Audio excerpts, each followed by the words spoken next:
Assalamualaikum warahmatullahi wabarakatuh. Selamat berjumpa kembali dengan saya, Pak Johan, pelajaran bahasa Indonesia. Mari sama-sama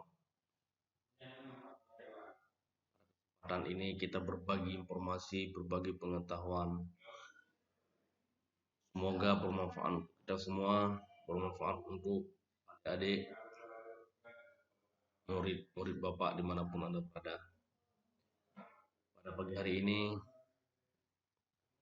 saya akan memberikan materi pelajaran bahasa Indonesia masih dalam konteks teks observasi.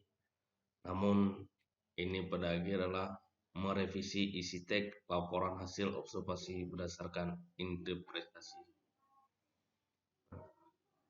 Tentu setiap kita menulis, tentu kita punya kesalahan yang tidak sedikit. Itu perlu kita akan membuat sebuah revisi supaya penulisan kita lebih baik dari sebelum kita revisi. Langkah terakhir untuk menyusun sebuah teks termasuk teks laporan hasil observasi yaitu revisi. Nah, dalam konteks teks observasi kita adalah langkah yang terakhir setelah kita menulis, kita membaca dan kita merevisi. Nah, revisi bisa dilakukan dengan dua cara, yaitu cara lisan dan cara tulisan. Bagaimana cara lisan? Cara lisan berbentuk komentar. Cara tulisan berbentuk menyunting. Dengan dua cara revisi itu bermanfaat untuk perbaikan teks. Jadi itu adalah sangat bermanfaat, revisi itu sangat bermanfaat untuk memperbaikan teks. Dari teks yang salah menjadi yang benar, teks yang kurang menjadi yang sempurna. Nah, jadi tidak mungkin kita dalam satu penulisan itu satu kali menulis itu adalah bisa sempurna, itu tidak mungkin ya. Adik-adik sekalian, saudaraku, sahabatku dimanapun Anda berada. Merevisi isi dapat dilakukan dengan kriteria. Nah, cara kita merevisi ada beberapa kriteria.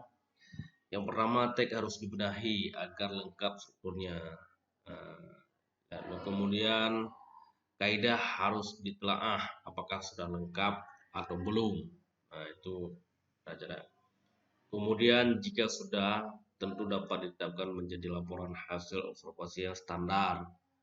Jika belum memenuhi kriteria, teks tersebut harus dipenuhi dan disempurnakan kaidahnya.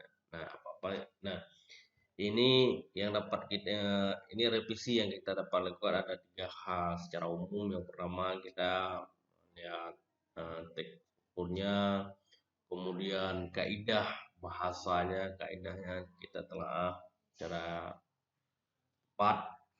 Nah, kemudian itu adalah tentang baru kita mengambil sebuah kesimpulan apakah itu baik atau benar atau standar atau belum standar. Itu hal-hal yang harus kita perhatikan dulu. Langkah-langkah untuk merevisi. Yang pertama, membaca teks secara keseluruhan dengan memperhatikan isinya. Jadi kita membaca teks dulu. Yang kedua, menginterpretasi, menafsirkan isi teks setiap paragraf. Kemudian yang ketiga, kita mencatat yang belum mencatat, dipahami dan ditemukan dalam teks tersebut.